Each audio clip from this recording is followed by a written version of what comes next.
all human life has value. Yes. That doesn't mean all human lives are of equal value. And I know that that's going to make some people mad, but still, some people are of great value. Some people are not of much value. If the world's coming to an end, I'm not saving myself.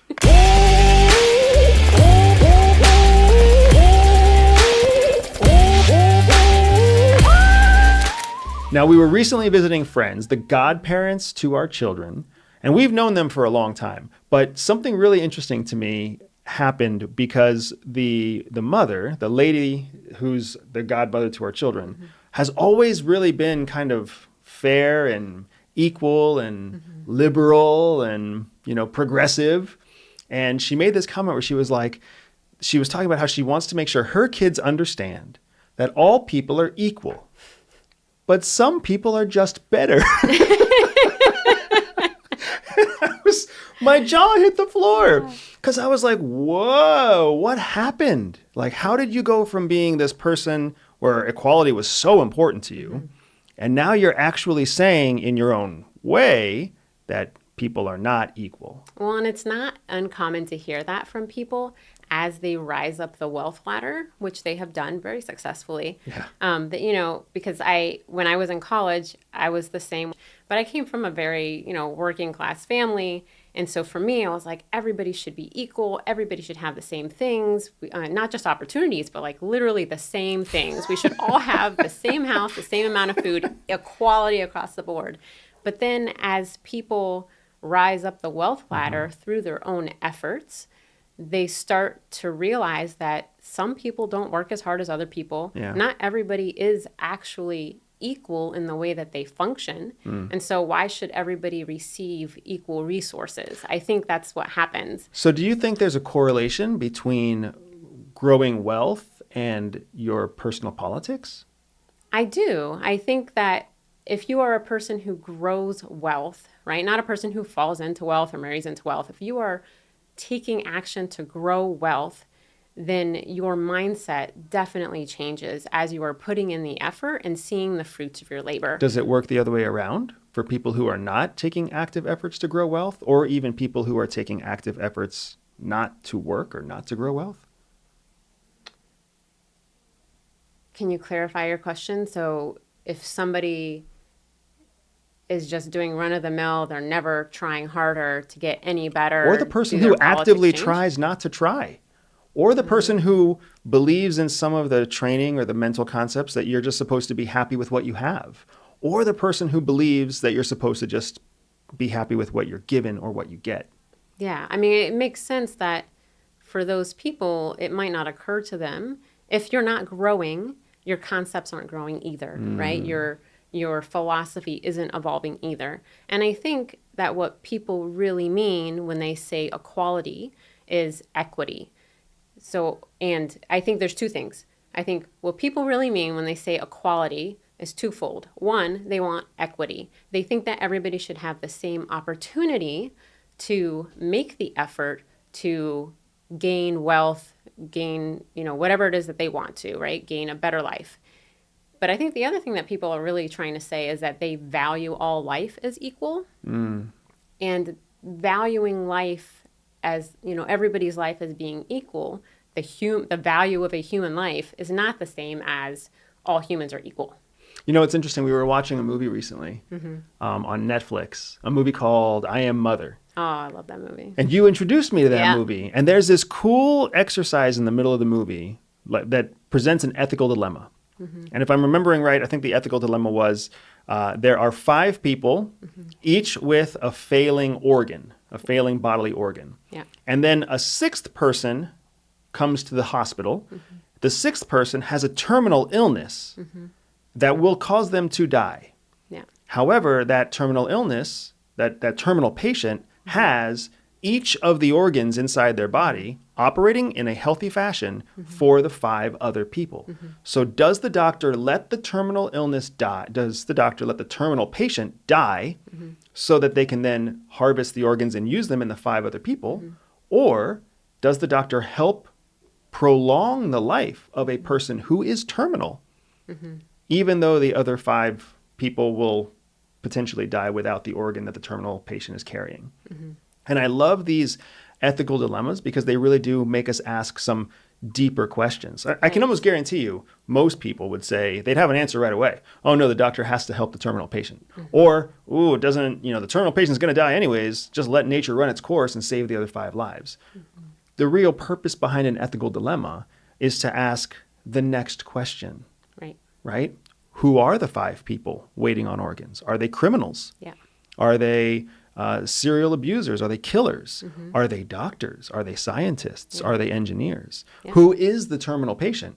And when you start asking yourself those questions, then you start wondering, is there some category of person that's more valuable than another category of person? Right? If you know that one of those patients is going to commit suicide in a year, if you know that one of those patients is a drug addict who they're going to get your organ and then ruin it, right? I mean, it's exactly what you're saying. There's a deeper level that those questions make you think about. It's not simple black and white. All these short, pithy headlines that we see nowadays make everything seem like it's so easy, like you can just make a snap judgment.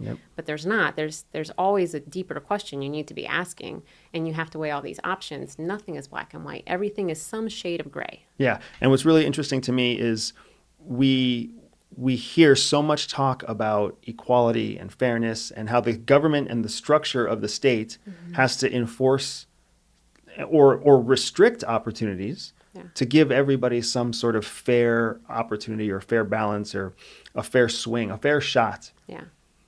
When people are not the same. No. People are not the same. Their capabilities are not the same. Their capacity for change and growth is not the same. Yeah. Their personal motivation is not the same. If so much can be different between people, why would we expect that the government that manages people would try to counteract Mother Nature itself?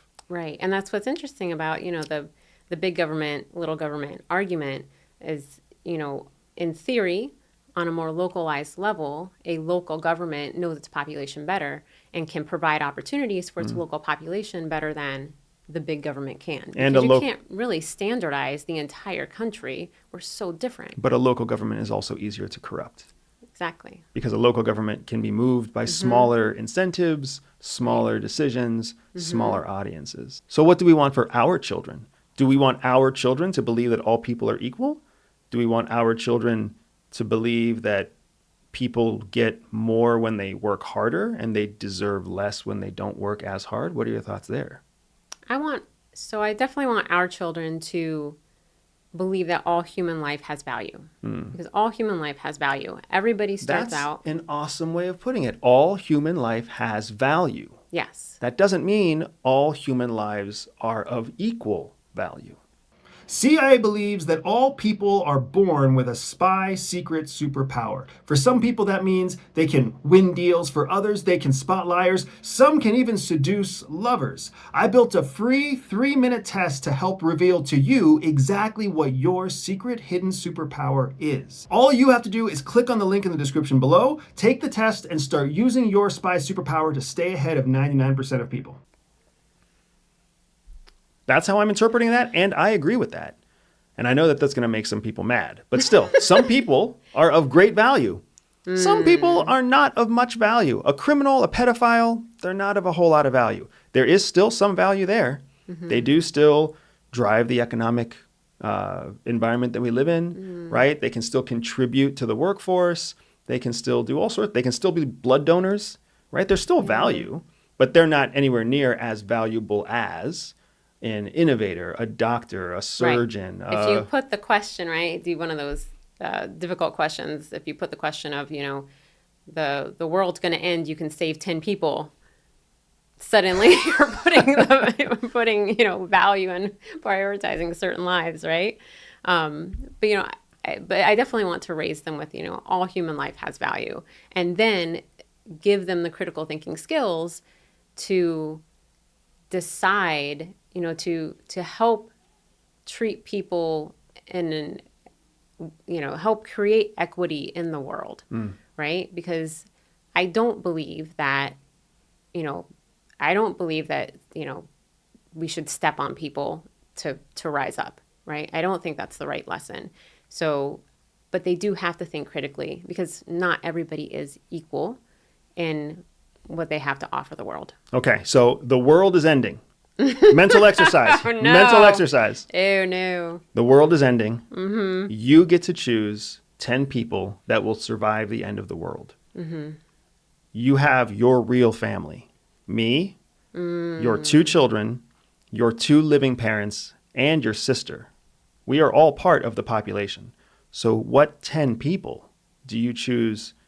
And I'm not saying named people, like, do you choose a doctor? Do you choose a farmer? Do you choose a scientist? What 10 people do you choose to carry on the health of the planet after the rest of the world dies? There are so many follow-up questions to this because are 10 people enough to keep the species going? Number one. The right? answer... If 10 people aren't enough to keep the species going, then I might as well surround myself with 10 people who I'm going to enjoy the rest of my life with, and then we all die out. So you're assuming you're one of the 10 that you're going to let live. Well, in that scenario, Wow. if 10 people are enough to continue the human population, then I would be much more judicious in my selection. I'm telling you right now, right? if the world's coming to an end, I'm not saving myself. No. Go ahead. What's your question? Even if those 10 people are going to live their lives and then kaput, that's it for the human race. No, I don't want to live. Really? So I was a nuclear missile officer with the Air Force. I actually had a checklist of things to do in the event of a nuclear holocaust. That's fair. I had to consider what life would look like in an actual end of days scenario. And I'm telling you right now, end of days means end of me too. Because the day after the end of days is going to be a miserable day. It's true. I'm going to be like that. The whole life after that day is going to be horrible. I'm going to be like that Twilight Zone guy who, like, the entire world ended and then all he wanted to do was be alone and read books at the library, and he steps on his glasses and now he can't read anything and he's all alone. That would be me. I remember that. Yeah. So speaking of end of days, we recently had news drop that the U.S. is sending cluster bombs to support Ukraine in their conflict against Russia. Yep. How does that make you feel? It makes me pretty... So my initial reaction is, what a bunch of dumbasses. And it makes me really angry. Like, didn't we learn our lesson in Vietnam? Nope. No, we clearly did not. We are still spending money and putting forth efforts on the ground in Vietnam and Laos, still to this day, trying to clean all that up, right? But then, once I stop being so angry, I have to realize that, you have to put yourself in the shoes of the decision maker and how difficult a decision that must have been. I'm not saying I agree with the decision, but when I put myself in Biden's shoes, for example, I'm fairly certain that he is looking at, do I give them cluster bombs because I'm not willing to put my own boots on the ground. Okay. I'm not willing to give them much more than what we have already provided. Okay. So do I give them this weapon that we all know is horrific and we all know is going to be a big cleanup and it could take out a bunch of civilians and we know all the nasty effects? Or do I risk Russia taking the territory? That's interesting. Right? I believe that those are the two options, the big options that they're looking at there. So that's a really interesting point. The idea that the Biden administration has to think through multiple layers of impact when they make a decision like whether or not to send cluster bombs. And let's be honest, cluster bombs are nasty. For me, I was disappointed in my administration when I heard that they had approved the transfer of not just older munitions, but older munitions with an increased rate of failure. Yeah. Because the problem with the cluster bomb, it's a despicable weapon, right? It explodes at an altitude and it drops munitions down on other things. It's just it's a indiscriminate killer, right? So it's a terrible, nasty weapon on its own. Very effective, terrible and nasty weapon. But the thing that's so horrible about them is when they don't detonate. Yes. When they don't detonate appropriately, you end up having these little grenades, little explosives that sit there months, weeks, years. And then they're discovered long after the conflict has ended. Children are still losing limbs in Laos and Vietnam when they come across these brightly colored old munitions and they pick them up or they play with them or they poke them with a stick and they explode. Yeah. Afghanistan is going through the same problem right now because we use them in the war in Afghanistan, right? Iraq still has the same issue. So we've left these little baby bombs all over the world, and that's why we don't use cluster munitions unless they have a very high success rate. I'm talking like 1% of them are allowed to fail. Yeah. Then we employ them actively. We're sending to Ukraine ones with a failure rate of more than 100% what we're willing to accept. Right. But you're right. Biden and his team have to make the decision. What can we do to continue to show support for Ukraine without actually taking away from our ability to defend the homeland? Right. And now they're at that place where the best thing to do is to send old, flawed munitions to a foreign conflict zone where even when they fail at a higher rate, which we know they will, it's not our problem. Yeah. Whether Ukraine wins or Russia wins, they have to clean up their own mess.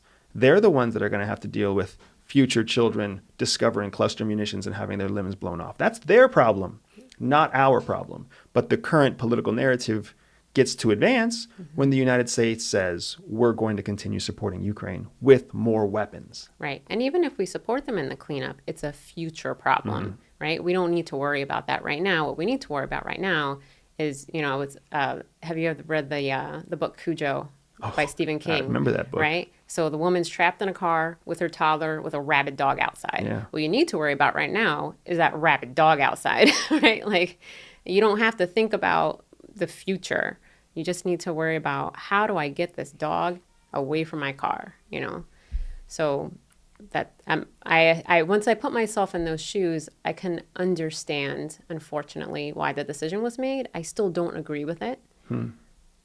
What would you have done differently? Well, without the intel, I'm not entirely certain what all of the options would have been.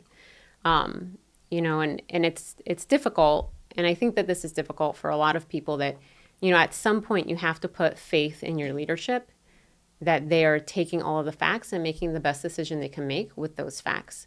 So I have to make the assumption that, Biden is taking all of the intel, all of the advice from his, military advisors, and he's making the best decision he can make. Because you have faith in the current administration. I don't have faith in the current administration. Then why would you assume they're making the best decision they can make? I do believe. Believe that we have a history of American presidents who make decisions in the best interest of keeping economic and military dominance inside the United States. So I do believe that the Biden administration is doing a pretty fair job of making sure that nobody can economically or militarily dominate the United States right now. But I do think that the whole future problem thing is starting to become a clear and present problem. Yeah. Because we've kind of let ourselves slip a little too far. Now we're behind the curve in terms of conflict with near peers like China, right? And we've got strained relationships with long-term allies like Saudi Arabia. Even NATO and specific countries inside NATO are verbalizing and vocalizing that they don't like our current administration. They don't like our current direction, right? Germany has called for becoming the largest military in NATO and dropping the United States. France, President Macron from France has already gone to China and had the entire NATO alliance reprimand him for going to China and promising closer allegiance with China. So, the future problem is becoming the present problem when it comes to what does American dominance look like in the future. Right. And the way I view leadership, the leadership of a country, is the way I view parents, right? I'm not saying that they're making the best decision that could be made. I'm saying they're making the best decision that they can make. It's like when I look back at my parents' decisions and I think, did they make the best decision for us regarding whatever? They made the best decision they could make based on their experience, their background, their knowledge base, what they think is right and wrong, their value set, right? So it's the same thing with leadership. And America changes leaders every 4 to 8 years. So you're having a new parent step in and lead the country every 4 to 8 years, and they're making the best decision that they can make, right? Whether or not that's, how good that actually is, it's so person dependent. And that's, arguably one of the leg up that a place like China has is that they have the same parent For a long for a time. long time. So Yeah. there's lots of consistency, right? So even if they're not making the best decisions, at least they're consistent in their decision making, right? Where America is not like that, right? Democratic countries change leadership fairly often, and you're doing the best you can with what you have. So it's a really interesting argument then, whether or not the future state, will future success depend on democracy and democratic leaders or authoritarian leaders, right? Autocracy and authoritarian leaders. Which one is the superior structure Model. for the immediate future, right? It's interesting because coming out of World War II, democracy kind of reigned in many ways because we had just defeated and oppressed autocracy, right? So it took a few decades before autocrats came back into power and back into favor. Yeah. But now we're very much in an era where there's democratic powers and then there's authoritarian powers. Yeah. But most of the democratic countries that are out there are not really success stories. They're not wealthy, impactful countries, right? I mean, if you look at the top 5 wealthiest countries in the world, 3 of them are actually kingdoms. They actually have monarchs, right? And the 2 that are left are actual quote unquote democracies, but they're more like republics where you have representatives who reflect the will of the people. They're not actually countries where the people are in control. Right. The next 4 or 5 wealthy countries on the top 10 list, all of them are autocracies. Yeah. It's wild, right? Yeah. It's wild to think of how much success and wealth has derived from strongman leadership in the last 50 years. Yeah. And what does that mean for the next 50 years? Yeah.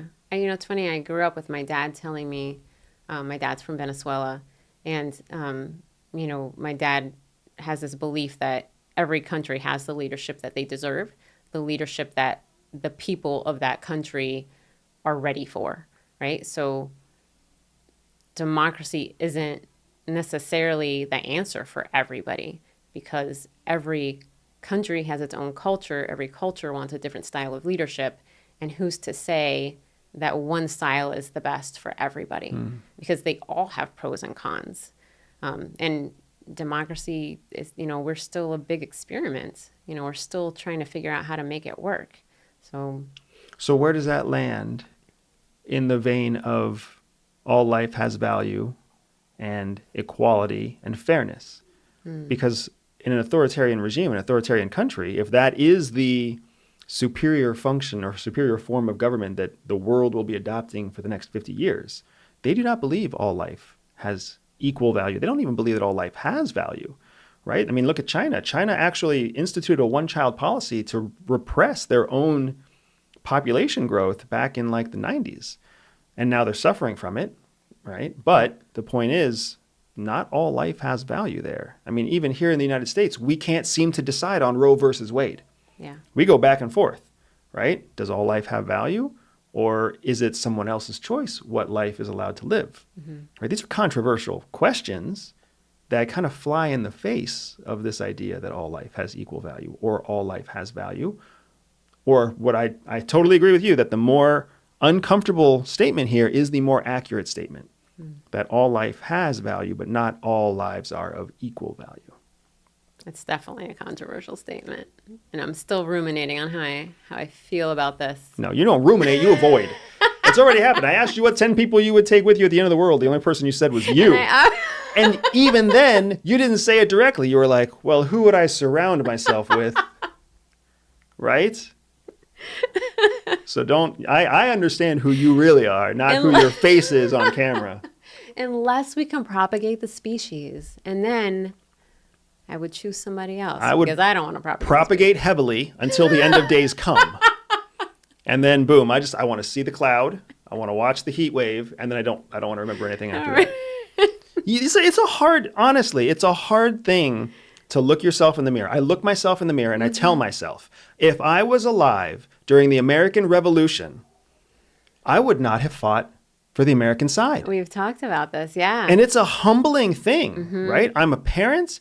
I'm a patriot. I've served my country. I served with CIA. And if I was to take who I am right now and drop myself into the shoes of somebody choosing whether or not to fight the redcoats, I would have been one of those guys that was like, I'm not going to fight them. I'm going to protect my kids. I'm going to protect my farm. I'm going to do my thing, and I'm going to let the revolutionaries do their thing. Yeah. And I know that makes me sound like a coward to some people. 20 years ago, when I had no kids, when I was 23 years old, I would have been all full of piss and vinegar and let's go take on the redcoats. Yeah. Because I didn't understand the value of life then. Yeah. Now I've had 20 years to understand the value of life, and there's so much more to life than just winning and fighting for a cause that somebody else defines. Yeah, I am slightly amazed that human beings keep going to war when we see over and over again how detrimental it is to society, to the world as a whole. I mean, I conceptually understand why countries go to war, but I don't understand how, why we actually keep doing it. Why do we keep sending our young men and women into battle just for something that arguably could be diplomatically resolved? There's an awesome quote in the book, what was it? Gods and Generals, I think it is. I think the book was called Gods and Generals, where there's like a diary passage where somebody is reflecting on the fact that war is old men sending young men to fight and die. I just think that that's pretty powerful on its own, right? Yeah. And then you've also got this idea that without war, economically speaking, you lose out on the opportunity for massive growth, massive innovation, massive domestic product. And that's proven out time and time again. Right? It can't always be a world with no war, because war leads to innovation. War leads to economic benefit, right? That's what's so interesting. What we have seen in the West is we've learned how to turn war into economic benefit. Yeah. But look across Africa, they haven't figured that out yet. No. There are militias still fighting. There are warlords fighting all the time. Nobody's growing economically. Yeah, it's a challenging question. And I think, just like we were talking about which form of government is the better one, maybe it's neither. Maybe it doesn't exist right now. Maybe somebody needs to innovate a new form of government that combines some of the better aspects of the other ones. Maybe there is no perfect form of government because human beings are fundamentally flawed, right? When I first learned about communism, I was young, and I thought, communism sounds awesome. Like, everybody has the same stuff. You're taken care of. Like, everybody gets education. Everybody gets medicine. What's the problem here? But then you realize that the problem is that the leadership is flawed. Yeah. The leadership there's some level of corruption will happen at some point, and then the whole thing goes to pot. So, it's a human problem. Well, what's interesting to me is that, we sit here saying how war is so costly and war is so detrimental. And we're all seeing how war has negatively impacted so much of our global process since Ukraine and Russia kicked off, right? Yeah. It reminds me of a quote that I learned when I was at the Air Force Academy. There's this famous quote that every military academy cadet learns. And I was a horrible cadet, so I don't remember the whole quote. But I remember the beginning. And the beginning was that war is a terrible thing. It may have been war is an ugly thing. War is an ugly thing, but not so ugly as the decayed and degraded state of society that believes that nothing is worth war, right? Which is fascinating to me, not only because I totally massacred that thing. So for any cadets out there listening, they know how it's supposed to go. Tell us in the comments what the real thing is. Yeah, for real. Because I obviously didn't use it. Didn't change my life until I use it right now. But the idea that the decayed and degraded moral state of society that says that nothing is worth war is uglier than war itself, now that I'm older, I don't know that that's necessarily true. I don't think I don't that's know that that's, true. and I see what we're doing here in the United States, which frankly, what we're doing in the United States is we're letting Ukrainians die fighting an American foe. That's what we're doing, right? Ukrainians are fighting for a valid reason, Very valid. but they're fighting and dying, and they're weakening a foe that we don't have to send any American lives to fight, right? Yeah. That's a win-win when it comes to American national security priorities, right? That's what's happening in Europe. And that's exactly the quote. That's exactly a societal base that believes that it's not worth war. We don't want to send our own people in to go do that. We learned that in Afghanistan. We saw the nastiness of it in Vietnam. We didn't engage in Syria, right? There's all this, all these examples where we have decided to stay away from war, even though our own generals, our own military academies are teaching us that we should be stepping into war. That's a very interesting quote. It's even more, there are lots of interesting quotes. What's interesting is that quote is what gets drilled into the mind of every freshman going through a military academy. That's what's interesting. That's exactly again, going back to what we learned at CIA. Brainwashing is not a matter of finding somebody and changing their mind. Brainwashing is a matter of getting someone to self-select into a system of belief, and then you reinforce that existing system of belief. What is a military academy? You're finding people who are self-selecting, even competing to get into a school that is military. Yeah. And then when they have been awarded and granted permission, and when they are celebrated because they're one of the few and the proud that got in, then you're just further cementing and indoctrinating their own biases about being the best and killing and war and death and dominance and, everything else. It's a fascinating thing. It's something that we need. It's something that we need. But not all lives are of equal value. Yeah. Now, we were talking about where the real threat lies, right? And there's also been some really interesting news about developments in the Arctic and in the Arctic Circle specifically, right? What kind of conflict exists up there, territorial disputes that could be going on up there, where the future of Russian, American, Chinese tensions lie with the Arctic. Have you seen some of those articles? Yeah, I have. They're fascinating. So it reminds me of World War II, because the only successful invasion of the United States happened in World War II. Correct. And almost nobody knows about it, right? The Japanese successfully invaded Alaska through the Arctic Circle in World War II. I forget what the operation was called. It was less than a year after Pearl Harbor. Yeah. And we actually had a Japanese incursion on American soil. Now, it was successfully repelled, but I think that goes to show the strategic importance of the Arctic. Yeah.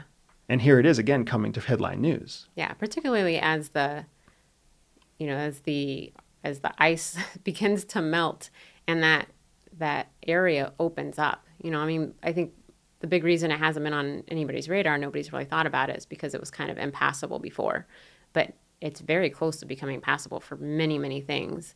And if you look at a map of the Arctic, if we have a world map on our wall, so there's this circle of the Arctic, and half of the circle is Russia. The rest is made up by Canada, a little bit of the United States, Greenland. Norway, Greenland, Iceland's up there, Sweden, and Anybody with a world atlas yeah. will be able to take a look at what the world looks like when you look down on the North Pole. When you look down from the Arctic. It's Russia. It's all Russia. So It's all Russia. Yeah. Everything above 78 degrees latitude, which is considered the Arctic Circle, it's all Russia. And you're right, global warming, which whatever the reason is driving global warming. we could start our own conspiracy theory about how Russia started global warming so they could melt the ice and strategically use it to And take gain over the more United landmass. States. Yes. More workable landmass. There, There you go. you go. This sounds exactly like a Lex Luthor plan out of a Superman movie. Yes. Absolutely. That's exactly what it sounds like. That's what's but no, going it's a very valid point. The reason that people are paying attention to what's happening in the Arctic is because there's stuff under the ice. I don't mean like there's Woolly mammoths Yeah, and soil that we can use to grow corn. But there are rare earth minerals buried under the ice. Those rare earth minerals are going to power tomorrow's electric vehicles, supercomputers, all the raw materials that go into our AI chips and semiconductors. That lives underneath the ice. New logistical routes between countries are underneath the ice. New territorial disputes are underneath the ice. Like there is, as the polar ice caps melt, conflict is going to arise around who gets to use these areas. I mean, just since 2022, they've actually had to change flight paths around U.S. carriers, EU carriers, Russian carriers, Chinese, like airlines have changed their routes because the polar route, which we've all been using and taking advantage of for a long time, the way you get from Chicago to Beijing is over the North Pole, right? It's over the Arctic Circle. But since the conflict broke out and people have started to put sanctions on Russia, guess who owns a lot of that airspace? Yeah. Russia. So now all of a sudden the rest of the world can't fly over Russian airspace because it's Russian airspace and they've sanctioned Russia. And if they're going to try to enforce Russian routes or reduce Russian routes, Russia has the right to shut down the Arctic Circle. Could you imagine if Russia had the ability to shut down naval passage as well and merchant marine passage and the ability to actually ship through shipping lanes through the Arctic? How much faster those shipping lanes will be when they're available. But not just that, who controls them? Are they internationally controlled and protected, or do they belong to a country? Right. I think it's really interesting. And I was surprised to see how far down the list of headlines it existed. Oh, yeah, that is funny. Well, maybe because it's not quite there yet. But I mean, Russia, the other thing about Russia is they've been working on this a long time already. Russia is a lot like China, and they think ahead, really far ahead. So they already have, right, because they have one parent who just hangs out all the time. So they have bases there. They have subs there. They are prepared. There are stories of Russian intelligence infiltrating the Norwegian bases that they have up along the, up along their northern border. And there is an Arctic Council, but it's currently in disarray because nobody wants to deal with Russia. So there's not... Nobody wants to deal with them because they're afraid. Because they're afraid, but without the council working properly, they also can't come together to share information on what Russia's really doing. So there's definitely intelligence activity going on. There's most likely military activity going on. Little things that people see that are strange that maybe if there was shared intelligence, people would put be able to piece that puzzle together and get a better picture of what Russia's up to and where they might be going with it. Right. But right now that communication isn't there. Or if it is, it's not privy to us. That's correct. Yeah. So I want to end with a question that recently came in from a fan of Everyday Spy. And I kind of always want to bring up a few questions from our audience. We call our tribe the Spy Tribe. Right. People can find their way into the Spy Tribe by listening to our podcast, by following us on social media, by buying one of our products, by coming to one of our live events. And we just had an awesome live event that just ended in St. Petersburg. We had a ton of fun. I can't thank you enough because you're the one that plans everything about our live events. All I have to do is go and actually execute it. So thank you for doing all that. You're very welcome. Thank you for having the brain that executes it, though, because it's your knowledge that you're imparting on those students. That's true. You're really good at packing the box that has to have all the stuff. Yes. But you would just give it to the students and go hide in the closet if you had to. I would. I'm the introvert in the back corner of the room. So a question that came up there I thought was really interesting, and I wanted to pass it to you because the question was, what do you wear at CIA headquarters? What kind of clothes do they wear at CIA headquarters? So I wanted to kick that question to you and see what you have to say. So I would say, and I am no fashionista, that that generally people dress very smartly at the CIA. I would liken it to how people dress at the Department of State or at any... well, I wouldn't say any other government agency because I don't remember people at NSA dressing this way. But, the women wear high heels and dress suits. The men wear suits and ties. For the most part, everybody dresses very professionally. Except me, I wear my. I like to be comfortable, so I wore my old lady loafers and a sweater, but because I learned the hard way the first week at CIA that high heels for 8 hours a day makes you a super bitch. Yeah, it doesn't work. No. And there's a lot of servers they have to keep cool, so it's Yes, always freezing. cold. Yes. Yeah, it's funny. I think that's better than my answer because my answer was that what you wear depends on your age. When you're like 28 and single, you've got tailored jackets, tailored suits, bright colors. The women are smoking in their like, Very dresses tailored, and they're yes. very tailored. Everything's like because you're constantly on parade. Yes. You're on parade to other people. You're on parade to other partners. You're on parade like it's the Washington D.C. metropolitan, catwalk. Yeah. Everybody's judging everybody all the time. That's Yeah. what it's like in Washington D.C. Yes. Whether you're on K Street, whether you're on Pennsylvania Avenue, or whether you're in Langley. And then as you get older, you get married, you have kids, you have a couple of assignments, you go on a couple of missions, you get sick, you gain weight, whatever it is, right? You start to care a little bit less. And then by the time you're like in your mid 50s, you got a pot belly going on, you're still wearing the same shirt you were wearing in your 40s. It's a little stretched out. So the buttons start to stretch. You know what I'm talking about. You know it's yeah, real. I do. And that's how you start seeing the people who break out the shoes with the Velcro, and they have their scarves, and they have and they don't look like they're professional CIA officers anymore. But the thing that gets me the most about CIA is that you have to pack your own lunch. You don't make enough money, and you don't have any place to go out to eat because you're on this standalone compound. So everybody carries a lunchbox. Yeah. It's like going back to grade school again, even if they are walking around in a $3,000 Italian suit. Which not everybody does, but some people do. Yeah. They're still carrying their Yeti lunchbox that they got from Target, and it's got their sandwiches and their yogurt and their whatever else that they need. Yeah. Because that's the reality of life at CIA. That is true. Absolutely. Yeah. It's hilarious. And if you go into any place where there's a tech office, they look exactly the way you would expect an IT or an engineer to look like. And that's generally jeans and a polo. That's true.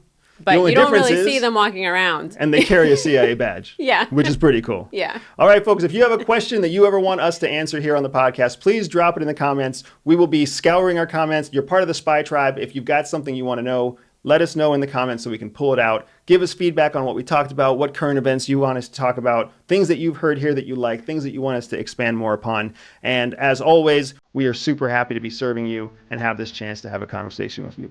That's it.